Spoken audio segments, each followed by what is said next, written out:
أهلا بيكم. تخيل معايا آخر الليل، دنيا هادية خالص، كله نايم، مفيش غيرك انت وأفكارك.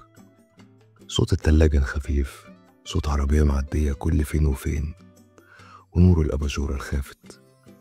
في اللحظات دي دماغك بتبدأ تسرح، والأسئلة بتيجي واحدة ورا التانية.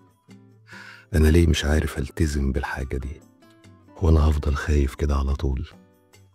يا ترى لو اخترت غلط إيه اللي هيحصل؟ الأسئلة دي ما بتجيش بصوت عالي أو تطلب اهتمام، دي بتيجي بالراحة، بتتسحب كده في الهدوء، مستنية إنك تاخد بالك منها. وساعات ممكن تحس إنها تقيلة قوي عليك. لو حسيت بالإحساس ده قبل كده، أنا عايز أقولك إن الخوف من الالتزام ده حاجة منتشرة أكتر مما تتخيل.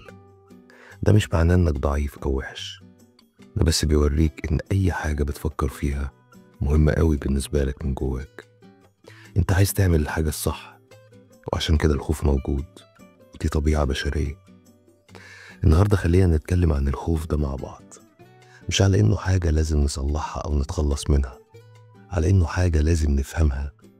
هناخد وقتنا ونبص عليه كويس، ونشوف هو جاي منين خطوة خطوة. هنحاول نفهمه. اعتبر الموضوع ده زي ما تكون ماشي في جنينة، في أجزاء منها جميلة ومنورة، وأجزاء تانية ضلمة ومكركبة، بس كل جزء فيه حاجة ممكن نتعلمها منه. فبدل ما نجري هنمشي بالراحة، عشان ساعات أحسن طريقة نتعامل بيها مع الخوف مش إنك تحاربه، إنك تسمع له، تفهم هو موجود ليه، وبالراحة تسيبه يمشي لما نكون جاهزين. فخد نفس عميق، ويلا بينا نبدأ الرحلة دي مع بعض، خطوة خطوة.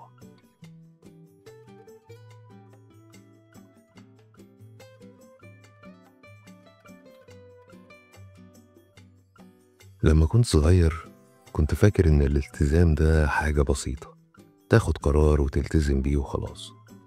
بس لما كبرت أدركت إن الحياة أعقد من كده بكتير. القرارات بقت أكبر، وساعات بيكون ليها وزن أكبر مما نتوقع. في ناس مش عارفة تلتزم حتى بنوع معجون أسنان واحد. لو مش عارف تختار بين النعناع والفحم، إزاي هتختار وظيفة أو شريك؟ الخوف من الالتزام مش معناه إنك كسول أو متردد، معناه إنك بتهتم قوي بالموضوع، معناه إنك بتاخد وقتك عشان تفكر في الحاجات كويس، عشان عايز تاخد القرار الصح.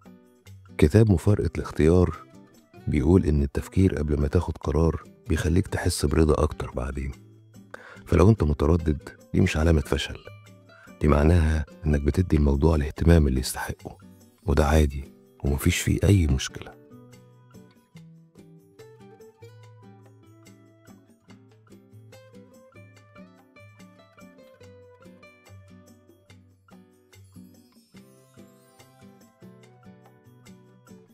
تعال ندخل أعمق شوية. ليه الخوف ده موجود أصلا؟ فهم السبب الجذري مش بيحل كل حاجة، بس بيدينا وضوح، ودي نقطة البداية. ممكن يكون السبب هو الخوف من فقدان الحرية. لما كان عندي 10 سنين جبت أول عجلة ليه، كنت بحس وأنا سايقها إني طاير، إني ممكن أروح أي مكان. لما كبرت الرغبة في الحرية بدأت تتعارض مع فكرة الالتزام. إني أختار حاجة واحدة كان بيحسسني إني بتخلى عن 100 إمكانية تانية.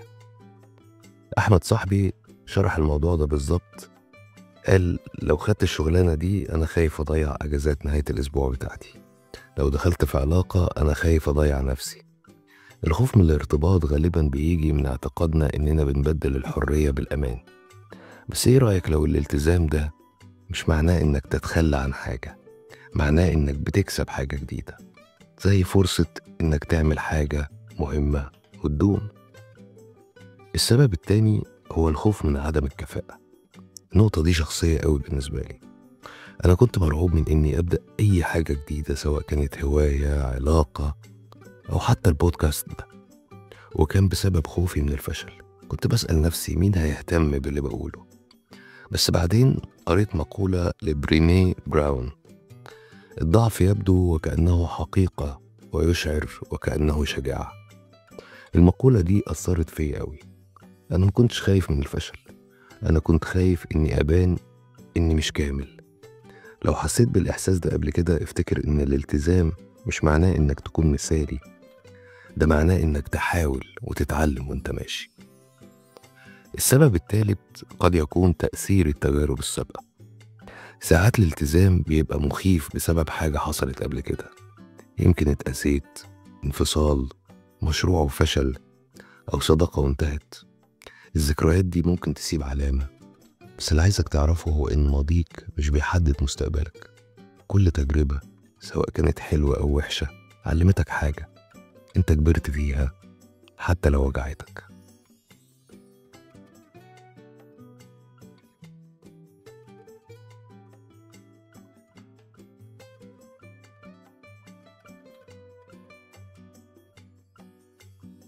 الالتزام ممكن يبان زي جبل ضخم لازم تتسلقه، بس ايه رأيك لو بدأنا بخطوة صغيرة واحدة؟ بدل ما نركز على الصورة الكبيرة ممكن نتدرب على وعود صغيرة، أفعال صغيرة، ومكاسب صغيرة. الخطوات الصغيرة دي بتبني الثقة، مش بس مع الناس التانية، مع نفسنا كمان. طيب خد عندك كام فكرة عشان تحافظ على الخطوات الصغيرة دي. حافظ على وعد لنفسك. هل عمرك وعدت نفسك بحاجة وبعدين طنشتها؟ زي انك تقول لنفسك انك هتتمشى بس بعدين الكنبة كانت مغرية اكتر. انك تلتزم بوعد صغير لنفسك ممكن يغير كل حاجة. مثلا اشرب مية اول ما تصحى الصبح، حاجة بسيطة اهي بس بتحدد نبرة اليوم. انت كده بتقول لنفسك انا مهتم بصحتي وانا ملتزم بكلامي. او ممكن تكتب في كراسة يوميات لمدة 5 دقايق في اليوم، مش لازم تكتب حاجة عميقة، حتى جملة أو 2 عن إحساسك هيكونوا كفاية. الفكرة التانية إنك تكمل مهمة صغيرة. ساعات الخوف من الالتزام بيجي من الخوف من الفشل، سواء كان تطبيق هدومك أو ترتيب مكتبك.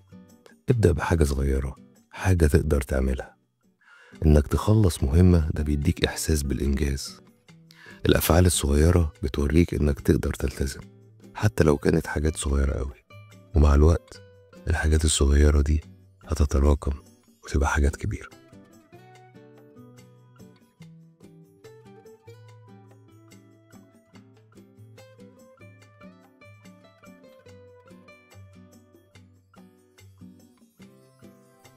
هل لاحظت قد إيه سهل إنك تفضل في منطقة راحتك وتحس بالأمان والراحة؟ بس هل لاحظت برضو إن في صوت صغير جواك ساعات بيوشوش بيقولك إيه رأيك لو جربت حاجة مختلفة؟ الصوت ده مش موجود عشان يزعجك، الصوت ده بيوجهك ناحية النمو. إنك تقول لحاجة جديدة مش معناه إنك تتجاهل اللي تعرفه أو تلتزم بحاجة للأبد. ده ببساطة دعوة للاستكشاف، إنك تفتح باب ممكن ما كنتش فكرت فيه قبل كده. تخيل إنك داخل مكان مش محتاج فيه تكون مثالي أو تعرف كل حاجة، استوديو، فصل رسم، أي حاجة. إيه رأيك لو سمحت لنفسك تكون مبتدئ ولو لفترة صغيرة؟ طب هل فكرت تنضم لأي مجموعة، أي جروب؟ إنك تدخل أوضة مليانة ناس غريبة عنك، ده ممكن يكون مرعب أنا عارف، بس ممكن يكون برضو من أكتر الحاجات اللي هتفيدك في حياتك. مستمعة كانت حكت لي حكايتها إن هي كانت نقلت بلد غريبة وكانت لسه جديدة فيها ومكانش تعرف حد. قررت إن هي تنضم لمجموعة ناس بتتمشى، بتنزل تمشي، بتمارس رياضة المشي. هي ما كانتش متأكدة إذا كانت دي حاجة هي محتاجاها ولا لأ، ولا المشي أصلا كان هواية عندها ولا لأ. في الأول كان الموضوع صعب عليها وكانت محرجة، كلهم غرب ومتعرفش حد. مع الوقت الغرب دول بقوا صحاب. المجموعة ما كانتش مجرد مشي بس، بقت مكان بتحس فيه إن هي متشافة ومدعومة. مش لازم تلاقي ناس على طول، بس استمتع بخطوة إنك تدخل مكان ممكن يحصل فيه تواصل.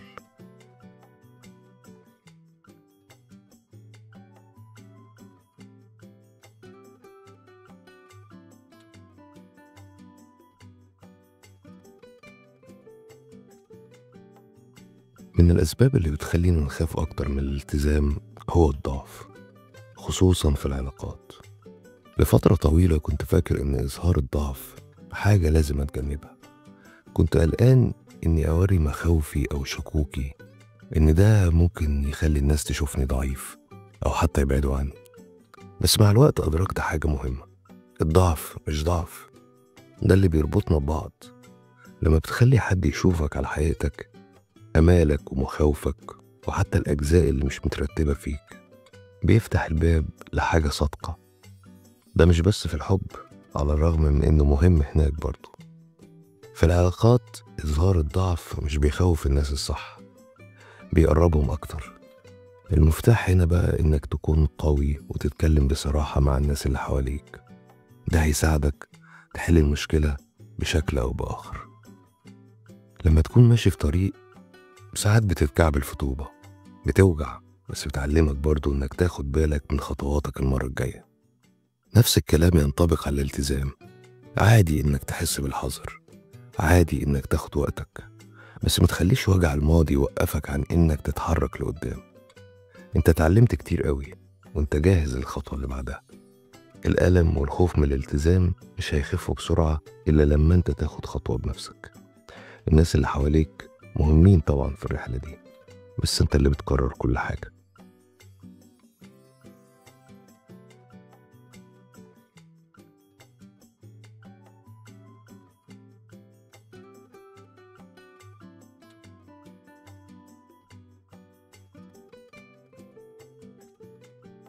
في ختام حلقتنا، سيبولنا رأيكم في التعليقات تحت، وشكرا انكم سمعتوا البودكاست ده من تي توكس. اتمنى تكون حلقة النهاردة مفيدة ومحفزة ليكم. سيبولنا كومنت وعرفونا رأيكم أو شاركوا أي نصايح لقيتوها مفيدة مع اللي محتاج يسمعها. وما تنسوش تشتركوا في القناة عشان فيديوهات فيها تحفيز وتوعية أكتر. أشوفكم المرة الجاية، وخليكوا دايما ماشيين لقدام.